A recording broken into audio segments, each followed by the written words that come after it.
ഞങ്ങൾ കടയിൽ കൊണ്ടുപോകും. അവിടെ വലിക്കിട്ട് ചായ കുടിക്കാൻ രാത്രി കാണുന്നതേ വരും. അവന് കഴിച്ചാൽ മതി. അത് ആര് വന്നാലും കഴിക്കണം. എന്നെ മാന്തും. എഴുതിക്കുന്നവരെ അവിടെ കിടന്നാലും എഴുന്നേറ്റ് വന്നാൽ ഞാൻ തിന്നിച്ചിരി കൊടുത്തതിന് ശേഷം അവന് വിളമ്പുന്നത് ചേറാകുമ്പോൾ തിന്നും. ഞങ്ങളുടെ ചത്ത് ഞാൻ കൂടെ ഇട്ടിട്ട് കൊന്നുകളഞ്ഞാണ് അങ്ങനെ ചെയ്തത്. മകൾ മാത്രമുള്ള ഇവരുടെ ജീവിതത്തിൽ ഒരു മകന്റെ സ്ഥാനം കവർന്നെടുത്താണ് വീരൻ എത്തുന്നത്. കാഴ്ചയില്ലാത്ത അച്ഛനും അമ്മയ്ക്കും ഒരു കുറവും അവൻ വരുത്തിയില്ല. വീടിന് പുറത്തു പോകുമ്പോൾ ഇവരുടെ കൈപിടിച്ച് റോഡ് വരെ കൊണ്ടാക്കും. സമയാസമയങ്ങളിൽ ആഹാരം കഴിക്കാൻ രണ്ടുപേരെയും വിളിക്കും. കുളിക്കാൻ, തുണി കഴുകാൻ എന്നു വേണ്ട എന്ത് കാര്യത്തിനും വീരൻ അമ്മയ്ക്കും അച്ഛനുമൊപ്പമുണ്ടാകും. വയോധികരായ ഈ മാതാപിതാക്കളുടെ സന്തോഷവും ദുഃഖവുമെല്ലാം വീരൻ എന്ന ഈ നായ്ക്കുട്ടി മാത്രമായിരുന്നു. നാട്ടുകാർ നൽകുന്ന ഭക്ഷണവും മറ്റു സഹായങ്ങളും സ്വീകരിച്ച് കാലം മുന്നോട്ടു പോയി. ഇങ്ങനെയിരിക്കെ ഒരു ദിവസം ചോര ഛർദ്ദിച്ച് വീരൻ കുഴഞ്ഞു വീണു. മകൾക്ക് അസുഖം ബാധിച്ചപ്പോൾ പോലും ഇവരെ ഇങ്ങനെ ദുഃഖം അലട്ടിയിട്ടില്ല. ഉറക്കമില്ലാത്ത രാത്രികളായി പിന്നീട്. സ്നേഹിക്കാൻ മാത്രം അറിയാവുന്ന വീരന്റെ വിയോഗത്തിൽ ആ വയോധിക ഇനിയും മുക്തമായിട്ടില്ല. കരഞ്ഞു കലങ്ങിയ കണ്ണുകളുമായി സ്വബോധം നഷ്ടപ്പെട്ടവരെ പോലെയാണ്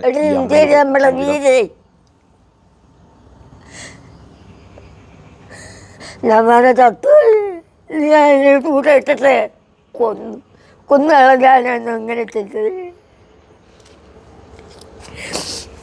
ഞങ്ങൾ കടയിൽ കൊണ്ടുപോകും. അവിടെ വലിക്കിട്ട് ചായ കുടിക്കാൻ രാത്രി കാണുന്നതേ വരും. ഞങ്ങൾ വരികയല്ലേ വണ്ടി ഉണ്ടായത്. നിൽപ്പേനക്കാത്തിട്ട് ഞാൻ വളർത്തി കിട്ടുന്നില്ല. നിൽപ്പേനക്കാത്ത്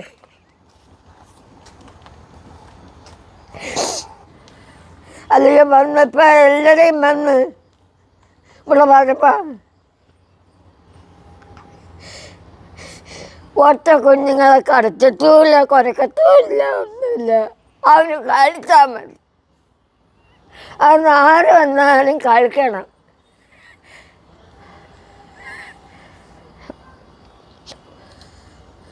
ആ ന്യായത്താരൊക്കെ പറഞ്ഞ് എൻ്റെ പട്ടി കഴിക്കുന്നു.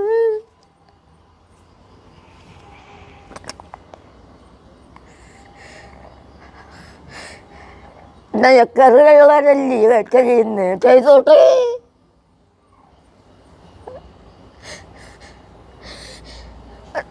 ഒരു പട്ടികൾ വന്നാൽ പോലെ ഒരു വഴക്കില്ല.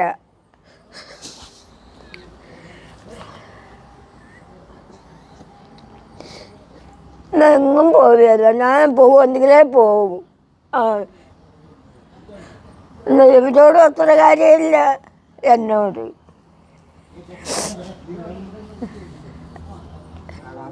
എല്ലാവരും അങ്ങ് ചോദിക്കത്ത മറക്കത്തില്ല. മറന്നു പോകുന്നത് വേണ്ടിയല്ല. മനുഷ്യനെ പോലെ സംസാരിക്കാനേ ഉള്ളു, അല്ലാതെ എല്ലാ സഹായവും അവൻ ചെയ്യുമായിരുന്നു. എന്തൊക്കെ ചെയ്യുമായിരുന്നു? അതൊക്കെ പറഞ്ഞാൽ ലോകം അംഗീകരിക്കാനൊക്കത്തില്ല. അങ്ങനെ തള്ള പെരക്കാട്ട് ചോറ് വിളമ്പുമ്പോൾ ഞാൻ കിടക്കുന്ന കട്ടിലേ വന്ന് എന്നെ മാന്തി വിളിക്കും. ആരെങ്കിലും വിശ്വസിക്കുന്ന കാര്യമാണ്. എന്നെ മാന്തും. എഴുതിക്കുന്നവരെ അവിടെ കിടന്നാലും എഴുന്നേറ്റ് വന്നാൽ ഞാൻ തിന്നിച്ചിരി കൊടുത്തതിന് ശേഷം അവന് വിളമ്പുന്നത് ചേറാകുമ്പോൾ തിന്നും. അങ്ങനെയുള്ള എല്ലാ ആരെങ്കിലും വന്ന് എന്നെ മാന്തി വിളിക്കും. തള്ള എവിടെ നിൽക്കുന്ന അവിടെ ഓടിച്ചെല്ലും. എന്നിട്ടില്ല ആൾ വന്ന് നിൽക്കുന്ന ആൾ നിൽക്കുന്നിടത്തേക്ക് ഓടിച്ചെല്ലും. ഇങ്ങനെ വന്ന് കണ്ടുപിടിക്കുന്നവരങ്ങനെ നടക്കും. എന്നുവെച്ചാൽ ഒരു മനുഷ്യൻ ചെയ്യേണ്ടുന്നതായ കാര്യങ്ങൾ മുക്കാൽ ആയിരുന്നു. സന്താനം അങ്ങനെ ആയിരുന്നു. അത് ഓർക്കാൻ പോലും വയ്യാത്ത അവസ്ഥയിലായിരുന്നു. ആരും എന്തോ വിഷം കണ്ടു കൊടുത്തതാണ്.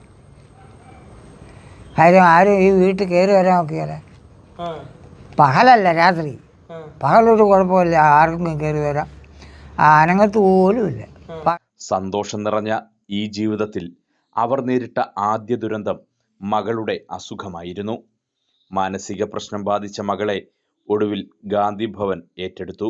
ഒരു നായ്ക്കുട്ടിക്ക് മനുഷ്യജീവിതത്തിൽ ഇത്രയും ഇടപെടാൻ കഴിയുമെന്ന് വിശ്വസിക്കാൻ പ്രയാസമാണ്. അതിനെ കൊന്നെന്നാണ് ഈ അച്ഛനും അമ്മയും വിശ്വസിക്കുന്നത്. ഏത് ദ്രോഹിയാണ് ഇത് ചെയ്തതെങ്കിലും അതിന് മറുപടി അവർ പറയേണ്ടി വരും. ഉറപ്പ്. അവിടെ രക്തം ഛർദ്ദിച്ചാ ചത്തത് എന്ന് പറയുന്നു. ഞാനിവിടെ ഇല്ലല്ലോ. രക്തം 2 പ്രാവശ്യം ഛർദ്ദിച്ച് അങ്ങനെ പേപ്പറും ഒക്കെ അതിൻ്റെ വായിക്കകത്ത് നിന്ന് എവിടെ കൈയിട്ടെടുത്തെന്നാണ് പറയുന്നത്. പേപ്പറോ അതിനകത്ത് പൊതിഞ്ഞ് കൊടുത്തതാണ്.